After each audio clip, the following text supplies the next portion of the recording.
FXCM is an online foreign exchange broker serving small-scale investors. Founded in New York in 1999 as one of a handful of pioneering companies leading the disruption of this market, FXCM is the only survivor today, with annual revenues of over $600 million. The company is currently the top online forex broker in the US, second in the UK, and has large operations in 10 other countries across the world. FXCM has leveraged its strategic agility to successfully navigate major inflection points in their industry in 2006, 2010 and 2014. Prior to 2006, online dealing companies had two choices when trading FX with customers. They could choose to act as an agent. In other words, they would act as an intermediary and pass the trade through to another liquidity provider.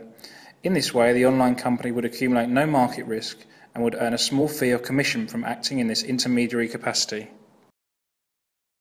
Alternatively, FXCM could choose to act as a traditional dealing desk, acting as a principal in the transaction. In this way, FXCM traded directly versus the customer, with no offsetting trade to a liquidity provider.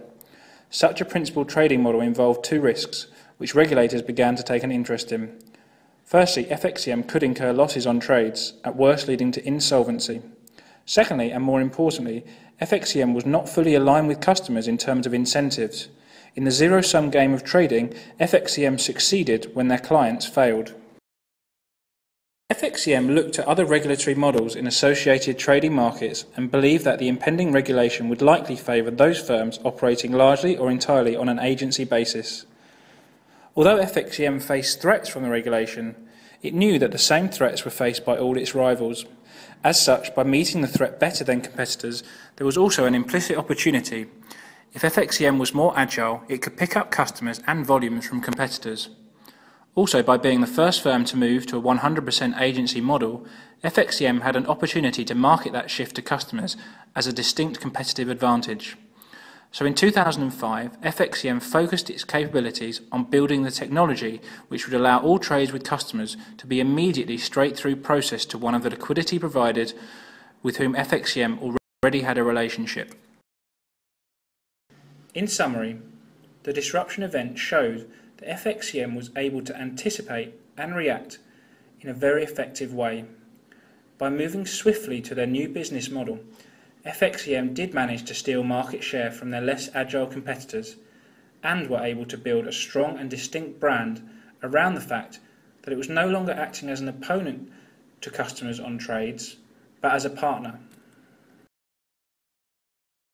In terms of how FXCM was able to demonstrate this strategic agility, we can see the following. In terms of culture, there existed a startup mentality within the firm despite the growth in staff. Structurally, there was only one layer of management reporting into CEO and COO. Process-wise, all managers were young and energetic, and they had been with the company since the early days. This close working relationship meant that there was good knowledge across all business functions and a great amount of empathy and cooperation within the company. In terms of relationships, liquidity providers were treated as partners and not adversaries. FXCM was highly dependent on the banks in making the transition, and it made all possible efforts to enhance the relationships. In terms of leaders, the founders were considered decisive yet collaborative in their style, helping make managers feel they were part of a small family on a grand mission. FXCM believed that developing a fair and transparent system for customers was by far the most important change made by the company. It propelled FXCM to a dominant share in the US market, and it has remained a simple but inspiring mantra framing all decisions at the company. The retail market continues to reward the company for its commitment to the customer.